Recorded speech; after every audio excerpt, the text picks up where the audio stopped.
Good evening student. I am Anjana Yadav from government polytechnic Budaun और आज हम बात करेंगे नेचुरल सिंथेटिक रेजिन सब्जेक्ट के रिमेनिंग टॉपिक के बारे में। और ये है हमारा बिटुमिन।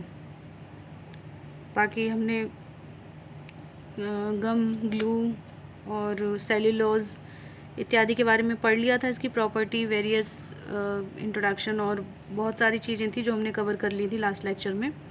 तो अभी हमारे सिलेबस का लास्ट टॉपिक बचा हुआ है और ये है बिटुमिन। तो इसके बारे में हम लोग अभी आज समझेंगे।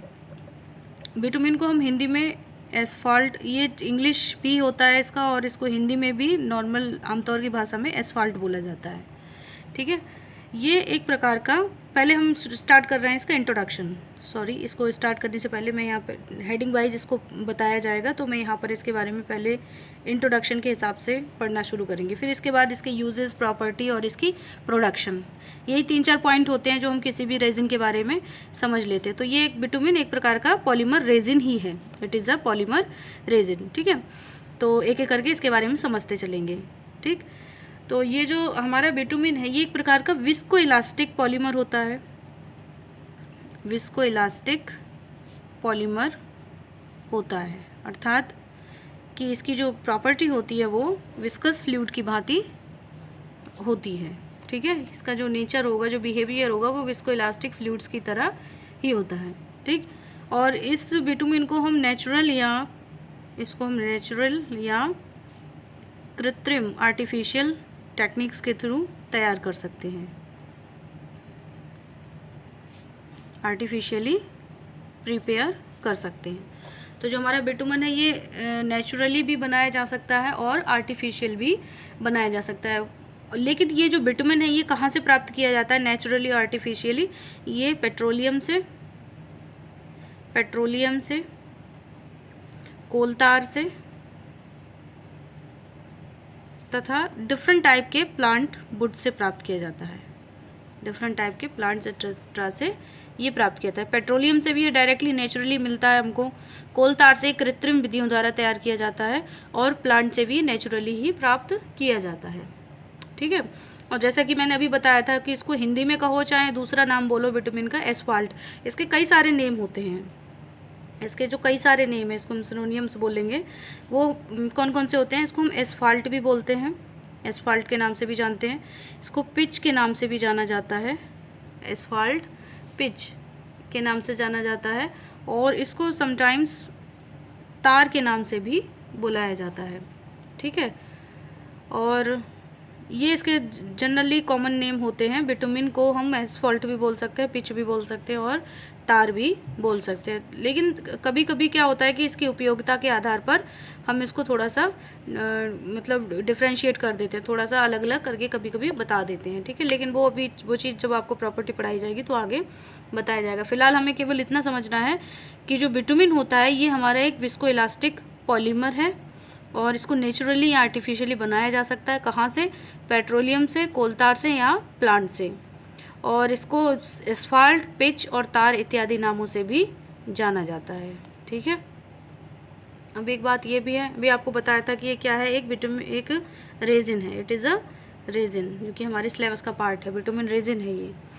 ठीक है, तो इस जो पौधे होते हैं, बिटुमिन रेजिन की बात जो ज़्यादातर अगर देखा जाए तो बिटुमिन को हम बहुत पॉपुलरली प्लांट से, पौधों से बनाते हैं। ठीक है, तो प्लांट से जो रेजिन हमें मिलता है उसको हम बोलते हैं बिटुमिन रेजिन। और ये सम ट्रीटमेंट के थ्रू ही मिलता है, आपको प्लांट्स को ट्रीट करना होगा, उसके थ्रू आपको ये रेजिन मिलेगा। और जब हम बिटुमिन रेजिन को फर्दर ट्रीट करते हैं तो हमें रोजिन मिलता है, ये आपको क्लास में भी बताया गया था। ठीक है, बिटुमिन रेजिन को ट्रीट करेंगे तो हमें बिटुमिन रोजिन मिलता है, बिटुमिन रोजिन की प्राप्ति होती है।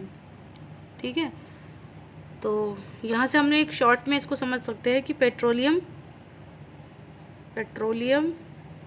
तार और कोलतार और प्लांट्स, इन सब से हमको क्या मिल गया है? बिटुमिन। ठीक है, बिटुमिन रेजिन, और बिटुमिन रेजिन को फर्दर ट्रीट करने पर हमको मिल जाता है रोजिन। ठीक, तो इस तरीके से हम अगर पूछा जाए कि बिटुमिन रोजिन कैसे बनाया जाएगा तो आप बिटुमिन रोजिन को भी यहाँ पे बता सकते हो कि इस तरीके से हम बिटुमिन रोजिन को भी बना सकते हैं। तो ये तो इसके इंट्रोडक्शन की बात हो गई थी। अब हम बात करेंगे इसके यूजेस की। दूसरा हमारा टॉपिक होगा इसके यूजेस। तो अब हम इसके यूजेस की बात करेंगे। ज़्यादातर केसेस में देखा गया है कि जो पेट्रोलियम से हमको रेजिन मिलती है, पेट्रोलियम से जो बिटुमिन रेजिन हमें मिल रही है ये ब्लैक कलर की होती है, ब्लैक कलर की। पेट्रोलियम एक प्रकार का क्रूड ऑयल होता है, इसको हम कच्चा तेल बोलते हैं, क्रूड पेट्रोलियम बोलते हैं। तो यहाँ से जो आपको रेजिन मिलती है वो ब्लैक कलर की होती है, क्योंकि ये जो ज़मीन से जब पेट्रोलियम को निकाला जाता है तो ये ऑलरेडी ब्लैक कलर में होता है। तो यहाँ से मिलने वाली जो बिटुमिन होती है वो ब्लैक कलर की होती है। इसीलिए जो आमतौर की भाषा है, आमतौर की भाषा पर हम बिटुमिन को, पेट्रोलियम से यदि बिटुमिन निकाला है तो उसको हम बिटुमिन ब्लैक बोलते हैं, बिटुमिन ब्लैक के नाम से जानते हैं। और इसके बहुत सारे कोड होते हैं, जैसे BB141, इस तरीके से इसके ग्रेडिंग होती है, ठीक है। तो प्लांट में ज़्यादातर जहाँ पर इसका शोधन किया जा रहा है, ब्लैक कलर होने के कारण, पेट्रोलियम से निकलने के कारण इसको बिटुमिन ब्लैक के नाम से ही बोलते हैं। और इसके कई सारे कोड होते हैं, BB141 और भी इसकी प्रॉपर्टी के अनुसार। और चूंकि इसको पिच के नाम से भी जाना जाता है तो इसको हम पिच ब्लैक के नाम से भी जानते हैं, बिटुमिन को ही हम पिच ब्लैक के नाम से भी जानते हैं, ठीक है। तो अब हम इसकी कुछ यूजेस के बारे में बात करेंगे, और इसके जो यूजेस हैं मुख्यतः वो इस प्रकार से हैं, आपको वो सब एक एक करके बताए जाएंगे। तो इसका जो मुख्य उद्देश्य है, ठीक है, वो पॉलिशिंग ऑफ सरफेस के रूप में किया जाता है। किसी भी सरफेस की पॉलिशिंग करनी होती है तो हम बिटुमिन का उपयोग करते हैं, ठीक है। रीज़न क्या है, क्योंकि आपको अभी बताया गया है कि इसकी जो प्रॉपर्टी है वो विस्को इलास्टिक है, विस्को इलास्टिक प्रॉपर्टी है, विस्को इलास्टिक प्रॉपर्टी है, ठीक है। तो विस्को इलास्टिक प्रॉपर्टी की वजह से बिटुमिन का जो उपयोग होता है उसे हम हाई क्वालिटी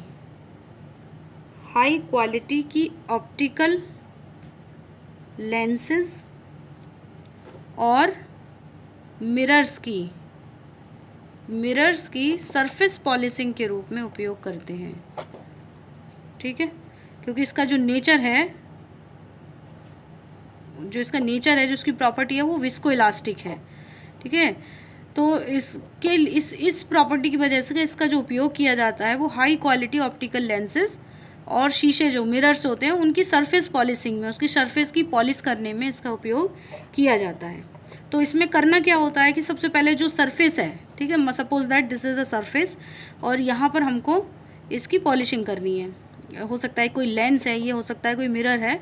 तो इसमें हम क्या करते हैं, स्टार्टिंग में एक पतली लेयर का लैपिंग करवा दी जाती है इसके ऊपर, बिटुमिन की इसके ऊपर एक पतली लेयर की लैपिंग यहाँ पर हम करवा देते हैं, ठीक है।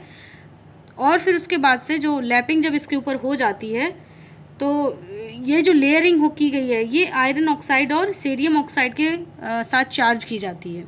इस लेयरिंग को, जो बिटुमिन की लेयरिंग इसके ऊपर की गई है, इसको चार्ज किया जाता है ताकि इसके सरफेस की चमक बढ़ाई जा सके। तो इसको हम आयरन ऑक्साइड या सेरियम ऑक्साइड, आयरन ऑक्साइड या सेरियम ऑक्साइड के थ्रू कंबाइंड करवा लेते हैं, मतलब बिटुमिन को इसके थ्रू कंबाइंड करवा लेते हैं। इससे क्या होता है, इसकी थोड़ी प्रॉपर्टी और इन्हेंस हो जाती है, सरफेस की जो चमक होती है वो बहुत ज़्यादा अच्छी हो जाती है, ठीक है। तो हम क्या करते हैं कि सबसे पहले हमने क्या किया था कि इस पर बिटुमिन की एक लेयर लगा ली, उसको प्रेस किया जाता है, उसको इस तरीके से इसमें प्रेस करके, चूंकि ये थोड़ी सॉलिड फॉर्म में होती है, ये जो बिटुमिन होता है विस्को इलास्टिक नेचर होने के कारण, विस्को इलास्टिक कहने का मतलब ये सेमी सॉलिड में होगी, ना तो ये पूर्ण रूप से सॉलिड है और ना ये पूर्ण रूप से लिक्विड है, ठीक है। जैसे च्युइंगम आपने देखी होगी, गम च्युइंगम जो होती है तो वो ना सॉलिड है ना लिक्विड है, सेमी सॉलिड है, ठीक है। उस पर अगर आप इफोर्ट लगाते हो, बिंगम प्लास्टिक के अकॉर्डिंग आती है वो, अगर उस पर आप फोर्स लगाते हो तो वो फ्लो करेगी, अदरवाइज वो फ्लो नहीं करेगी। जैसे टूथपेस्ट हो गया, ना वो सॉलिड है ना वो सेमी सॉलिड है, जो ब्रश करते हैं टूथपेस्ट, तो उसमें आप जब फोर्स लगाते हो तभी टूथपेस्ट ट्यूब से बाहर निकलता है, अदरवाइज वो ट्यूब के अंदर ही रहता है। तो ना तो वो सॉलिड है और ना ही वो लिक्विड है। तो ऐसे फ्लूइड जिनके अंदर इस विस्को इलास्टिक, ये प्रॉपर्टी उसकी कहलाती है विस्को इलास्टिक की प्रॉपर्टी, ठीक है। तो ये ऐसे फ्लूइड कौन सी फ्लूइड की कैटेगरी में आते हैं, बिंघम प्लास्टिक की कैटेगरी में। आपको ये FM में पढ़ाया भी गया होगा, बिंघम प्लास्टिक। तो वही नेचर इसका यहाँ भी होगा, हमने इसके ऊपर लेप लगा दिया एक बिटुमिन का, और फिर हम इसको प्रेस करेंगे। प्रेस करने पर क्या होगा कि पूरी जो बिटुमिन होगी वो इस सरफेस के ऊपर अच्छे से जम जाएगी। फिर हम इसको इसके ऊपर रब करेंगे, ठीक है।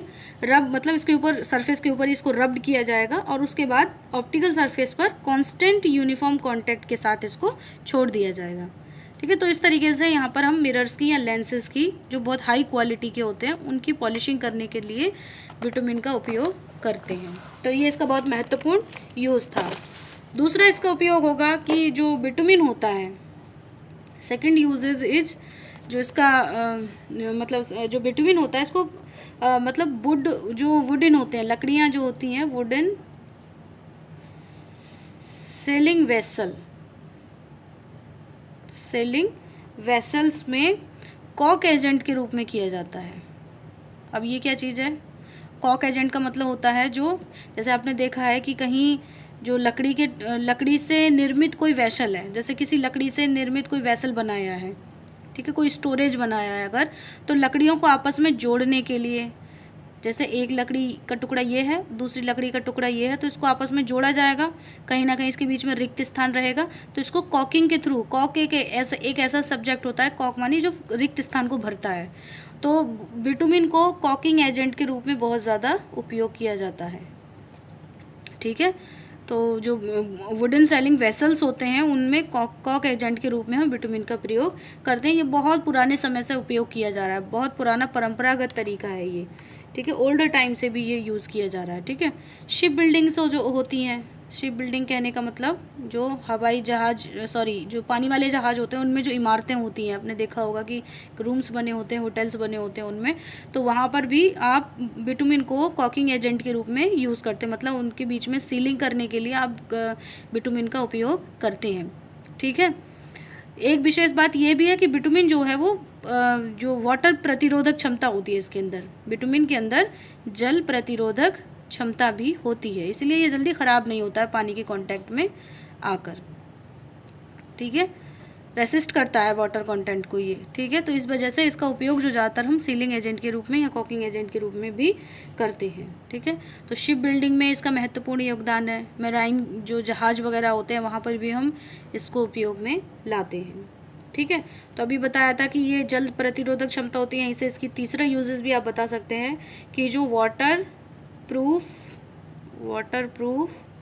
वुडन कंटेनर्स होते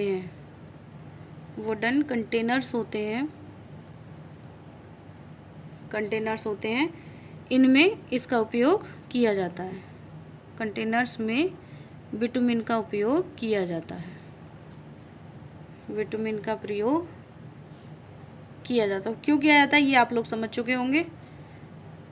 रीज़न, क्योंकि जो विटामिन होता है इसके अंदर जल प्रतिरोधक क्षमता होती है, वाटर को रेसिस्ट करता है, इसीलिए वाटर प्रूफिंग के तौर पर भी हम इसका उपयोग कर सकते हैं, ठीक है। अगला इसका नेक्स्ट यूजेज है कि जो हमारे चेसर्स विटामिन होते हैं, एक विशेष प्रकार की विटामिन की प्रणाली है ये, या फिर कहना चाहिए टाइप है चेसर्स विटामिन, ठीक है, CHARSERS, सॉरी यहाँ पे आर नहीं है, ये स्पेलिंग में दोबारा लिख रही हूँ इसकी, CHASERS, चेसर्स विटामिन, ठीक है। तो जो चेसर्स विटामिन होते हैं इनका जो उपयोग होता है वो ज्वेलरी मेकिंग में किया जाता है, ज्वेलरी मेकिंग में किया जाता है, ठीक है। अब जो ज्वेलरी मेकिंग कहने का मतलब जो आभूषण बनाए जाते हैं उसमें हम चेसर्स विटामिन का उपयोग, ये चेसर्स विटामिन इसलिए इसको विशेष नाम दिया गया है कि इसकी जो विशेषता होती है उसमें थोड़ी चमक होती है, इस प्रकार के विटामिन में चमकीला होता है ये। तो ज्वेलरी मेकिंग में ज्वेलरीज के जो पार्ट होते हैं उनको आपस में जोड़ने के लिए भी इस विटामिन का उपयोग किया जाता है। इस विटामिन को बनाया नॉर्मल विटामिन से ही जाता है, जो विटामिन हम नॉर्मल पढ़ रहे हैं इसको चेसर्स का नाम इसलिए दिया गया है क्योंकि इस विटामिन में अदर कुछ ग्लॉसियस एजेंट मिलाए जाते हैं। ग्लॉसियस एजेंट कहने का मतलब होता है कि चमकीले पदार्थ इसमें मिलाए जाते हैं जिससे इसको ब्यूटीफुल बनाया जा सके, और इसका उपयोग ज्वेलरी मेकिंग में किया जाता है। तो ये इसके महत्वपूर्ण उपयोग थे जो हमने बहुत अच्छे से समझ लिए। अब हम नेक्स्ट टॉपिक की तरफ चलते हैं।